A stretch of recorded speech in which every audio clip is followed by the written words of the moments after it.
Good.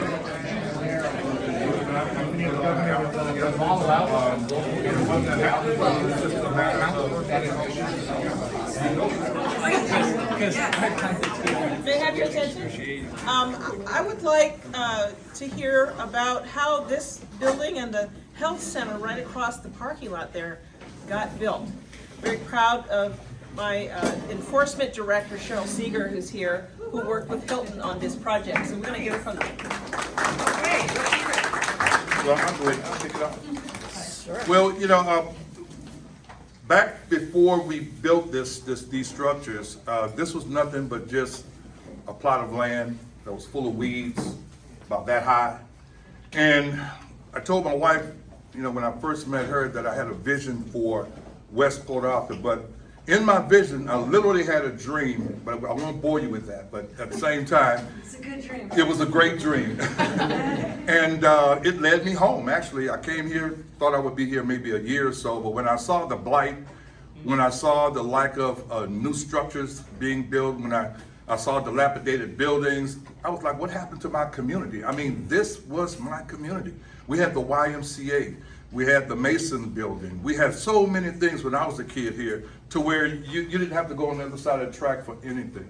And the reason why I mentioned the other side of the track, as you all know, during the Jim Crow era, there was always a tool used to divide people, and that track that you crossed to get from the west to the east was our divide. But we didn't have to leave to go on the other side of the track for anything because we had everything on this side. But then fair housing came, and people saw grass green on the other side. A lot of our prominent citizens left the area. And what they left behind were buildings that were falling apart and decayed. Nobody cared anymore, but you still had people that were here. And not to say that they were stuck here, but they loved their community, very much like what I did. And so when I came, I saw a problem. We knew there was pollution. And so we went to work with trying to clean up our community in numerous ways. With the environment, with getting rid of the blight, with housing, not really knowing exactly what we would build on the land, but we knew we had to get rid of the blight. And so we got to fighting with these industries to get them to at least obey the Clean Air Act laws and regulations. We know they have a right to exist by law, but at the same time, do it the right way. Don't just dump it in the air, because that was the old way of doing business. When 1970 hit, EPA was born, and they gave laws and regulations to help protect human health and the environment, and that's what we needed them to do. And with that being said, we had an opportunity with Valero through a SEP, and that's when we got together. Yep. So Valero had numerous Clean Air Act violations. They were part of our refinery initiative back in probably around the early 2000s. And as part of their settlement, they had signed a consent decree, and they agreed to do a supplemental environmental project, or SEP, as Hilton referenced it, that was going to cost $1 million. And to be honest with you, I don't even remember what the original SEP was. But Valero ended up being able to complete the project for less money, go figure, right? So they had about $300,000 left. So I was approached by Valero and asked about the possibility of completing out a new SEP and building the health clinic across the way. That had never been done before. There's a lot of hoops, and I'll talk a little bit about them, about what you have to jump through to have a SEP approved. But a health clinic was completely out of the realm of EPA's, bandwagon, or whatever you want to call it. And Valero knew that the health clinic was probably going to cost about $1 million. So they actually wanted to partner with another industry or facility in the area that also had environmental violations, so the two of them could do it together. And there was some initial talk about that, and then the other group backed out. And Valero, Parker Wilson, who both of us know pretty well from all of this, Parker came to me and he said, I got approval. We're just going to do it. We're going to just take the money and get it. But then it was up to me to get it done. I'm like, okay. So I fought a lot with our headquarters and the Department of Justice, because a consent decree is filed in federal court. And so if you're not going to complete the consent decree the way that it was signed, then you have to go back to federal court to have the modifications to it approved. So we had to go through all of that rigmarole, but then we also had to jump through all of these hoops. So And I know this is something Hilton and I have talked about before, and that EPA probably doesn't do sometimes as good of a job as we should on explaining how SEPs really work and what the ramifications are. So one of the things is that you have to have a nexus between the violation that occurred and the project that's going to be done. So the first hurdle with EPA management was, well, a health clinic, like what does that have to do with refinery violations? And you're like, well, take a leap of faith here, guys, right? So first of all, think about what the asthma issues are for kids in this area. Well, then they wanted us to just do an asthma clinic. And we're like, come on, this is ridiculous. Like, you're not gonna do an asthma clinic that's all that they address. But can't we have a portion of the building dedicated to asthma work and testing for kids and then providing, whatever kind of medication they need for the asthma as well? Can't we do that? And so, I mean, we went around and around, and I remember I was up in New York, I was moving my daughter into school, and my husband's in there, and they're moving all the stuff in the dorms, and I was downstairs outside in, the heat of August in New York City, yapping on the phone with the people at headquarters saying, like, look, this is it, we've got it, we can do this, here's how it all works, and here's the nexus, and they finally said yes. But the other problem was augmentation. And augmentation means that if the federal government is already providing funds for your particular project or for your group or whatever it is, then you can't come in and do a SEP or another project that's going to augment the federal funding. So we really had to go through a lot of hoops, and really, we spent a couple of months just diving into the financial aspects, because Gulf Coast, I think it's still the same group that it was, but they had some other clinics in the area, so we had to do all the research to determine what kind of funding they received and whether or not it would constitute augmentation if we were then to build the health clinic, because would we be augmenting some other kind of federal funding? And we were finally able to establish that for the actual building of the building and the health clinic, there would be no augmentation issues. There is money, probably still, that the government provides for the care afterwards, but for the actual building, it wasn't the issue. So we got past that step, but Hilton was with us every step of the way. Like, he was instrumental in getting me the help I needed, getting the contacts for the health clinic. Like, who do I call to find out this financial stuff, And he was able to, jump through a lot of those hoops for me. He was able to help.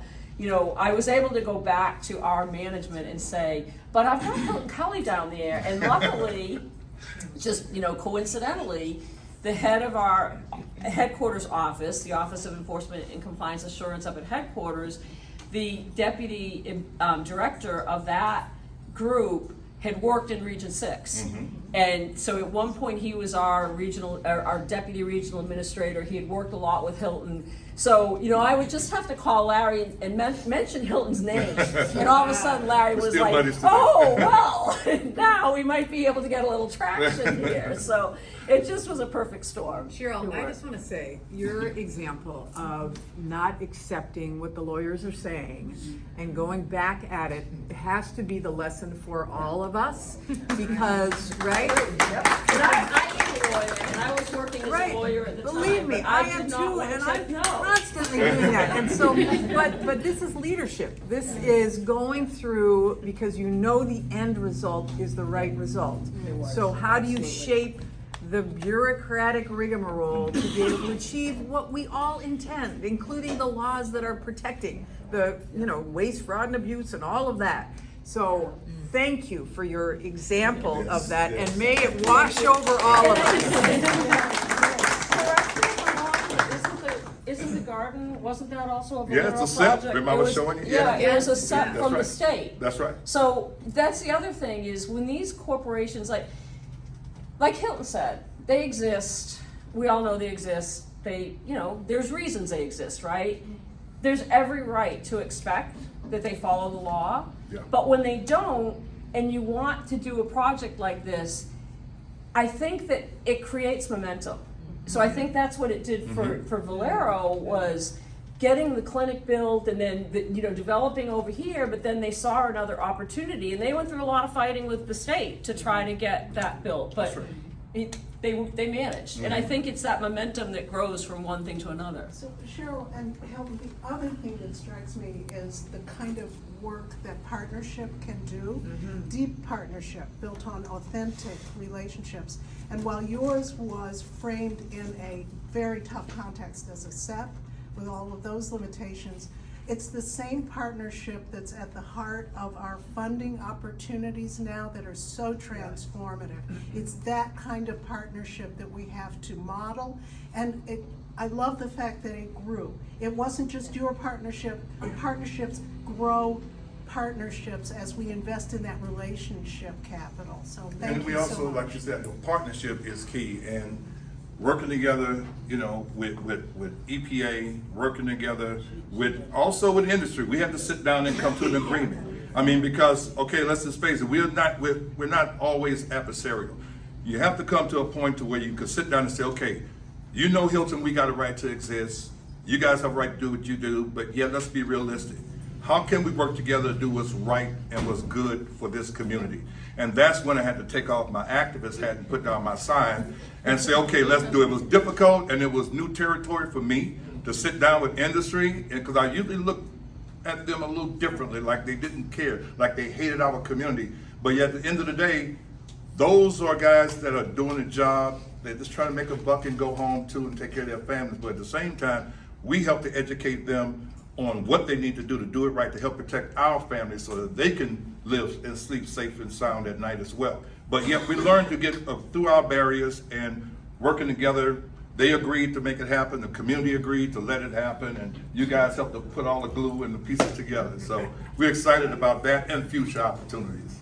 Okay, thank you so much. And Cheryl, we've been here about a day and have heard from community members. I have two questions for you. I'm Shalonda Baker. I'm the Director of the Office of Economic Impact and Diversity at DOE. First, just a nuts and bolts question.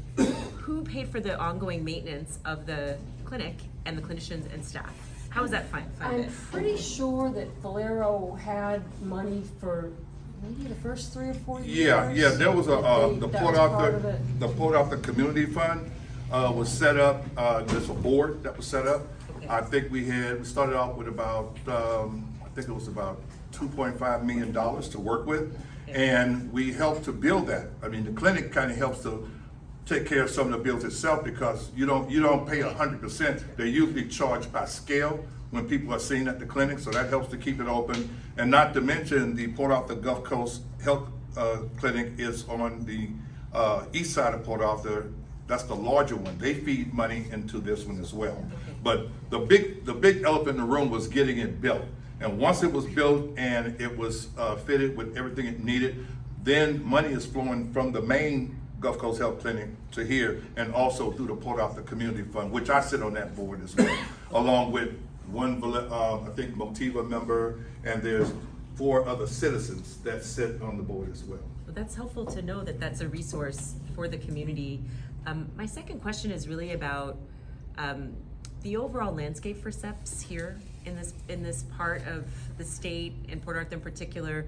Yesterday and last night we heard from a community member regarding explosions, and we know just based on the records that those are routine, and between 2000 and now there have been almost 24. So what is the legal standard to trigger a SEP, and how many SEPs do we have that have actually taken place in this area? Good So, question. I don't know if I have the stats on the area. The first thing is to take a step back on SEPs, because we had to take a step back on SEPs because in the last administration there was a ruling by the Department of Justice that they were not legal, I guess, for lack of a better term. So we had a hiatus on SEPs for about 4 years, and I think it was about last summer that they came back into play. So this has been a complete restart, and there is some concern that there can be a legal challenge to any SEPs that go forward, and so we really are trying to make sure that as we do SEPs that we do stay in the parameters of the legal side of it. So they're a little bit harder to get through now than they may have been 4 years ago. But the good news is, I think Region 6 is leading the country in the number of SEPs that we've done so far since they came back. I think we have about 8 that have been completed, and we probably have another 4 or 5 that are, basically they're in final negotiations. So by the end of this fiscal year, we should have those signed. The other thing that I actually worked with Hilton last summer. I met with him to talk to him about, sort of going out and talking to communities about SEPs, about the problems that we have with the nexus and the augmentation. And then, sometimes a company just decides for whatever reason they don't want to do it. So that's the other thing, is kind of the follow-up back with the community after they've given us an idea and letting them know why it didn't happen. I've also met with University of Texas Law Clinic, the Tulane Law Clinic. Actually, my deputy was meeting today with Lone Star Legal Aid. So that's one of the ways that we're trying to get the word out, because these are groups that deal a lot with communities. They have that ear to the ground of what they might want. And so we're working with them to try to get the whole SEP message out to them so that we can get the community input on SEPs going forward. And then the other thing we just started is our mailbox, which we're really excited about, where we got a community mailbox that community members can send out their ideas. And I thought it was interesting. I think it was earlier, I think you mentioned, when you mentioned the laterals collapsing because of the heat.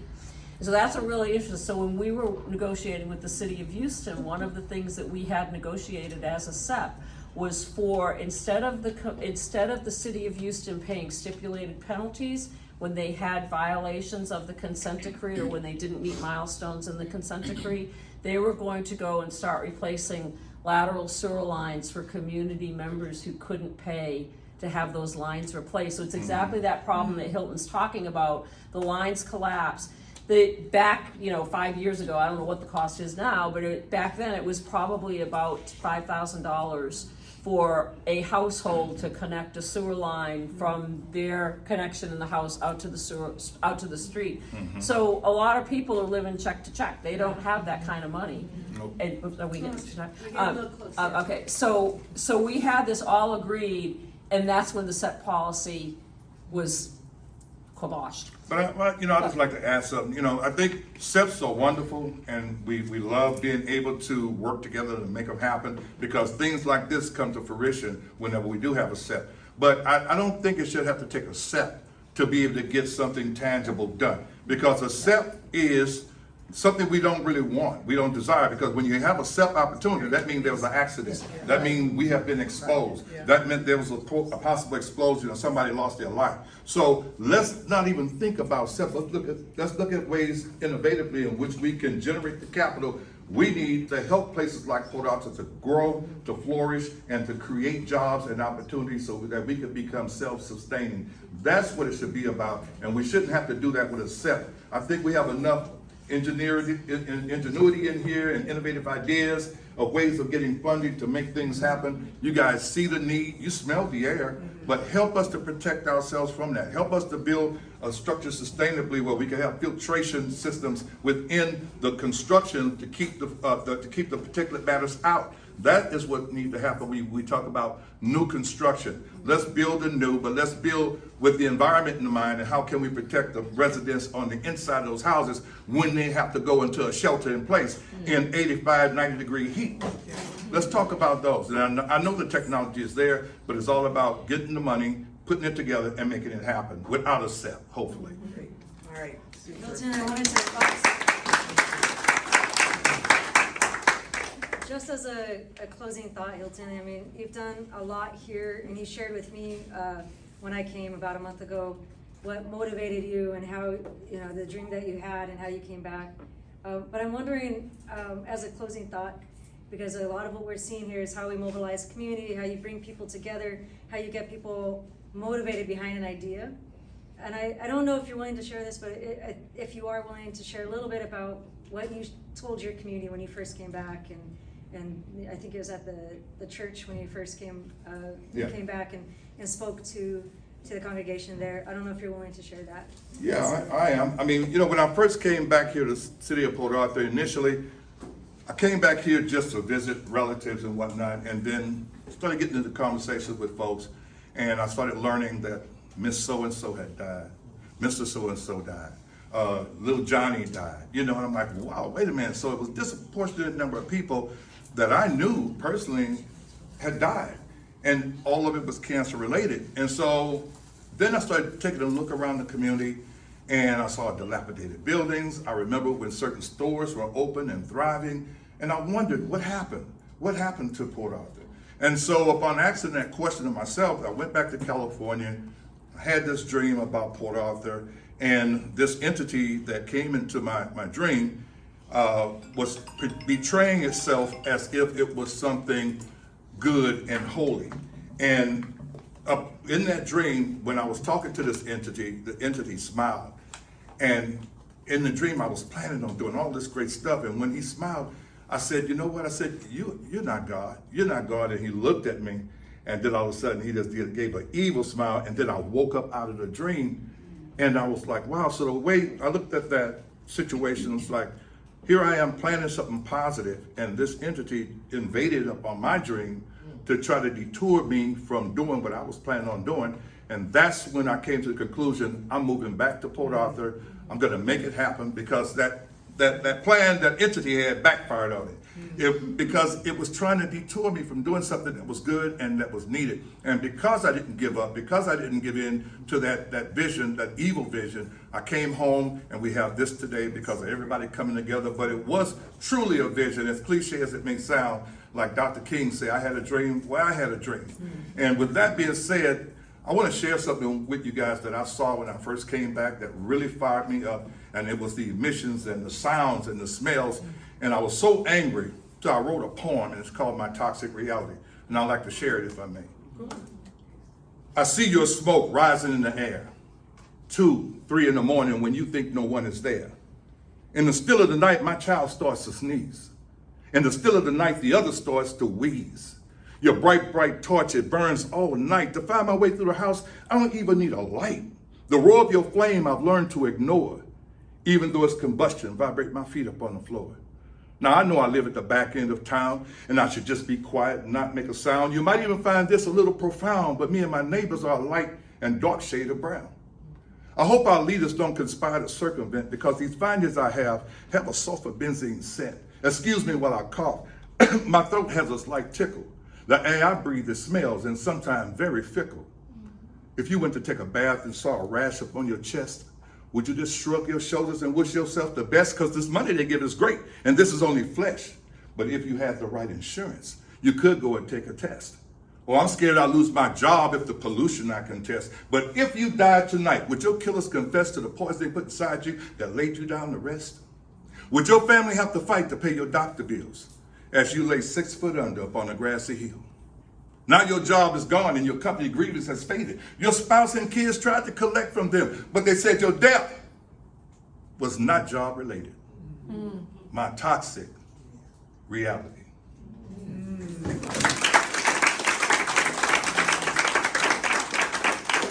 That piece came sheerly from frustration. Because when I first came back here in 2000 and that flare went off, I was watching my television, it was boom! And I stood up and I looked out the window, and it was blowing. It was really going. And I wanted to call somebody. I called TCEQ. They said, well, you want to file a formal report? I filed a formal complaint, and that was it. But I needed something done then. Babies need to be protected right now. You mean to tell me I got to file a complaint and wait for 2 months to get something done that's happening now? How frustrating it can be when you can't even protect your own children. Now, I know these things aren't done intentionally, but they happen because of antiquated equipment, the lack of the industry to upgrade when needed, not using the best available control technologies, and the people that go out there and take their lives into their own hands by going out there every day just to put food on the table, they shouldn't have to subject themselves to antiquated equipment out there. So at the least, we should push these guys to obey the Clean Air Act laws and regulations, stay up to date on best available control technology to reduce explosions, to reduce gases from being emitted, because there are people out there that have died and they never smelled a thing. And come to find out, it was hydrogen sulfide asphyxiation. So we gotta do a better job.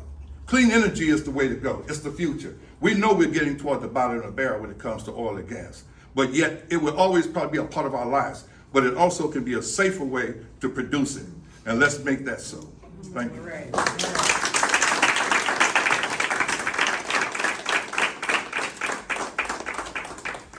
Thank you all so much. We'll go ahead and start cleaning up now, working our ways to our vehicles and head over to the university. Thank you all. Oh, Thank you so much. You're welcome.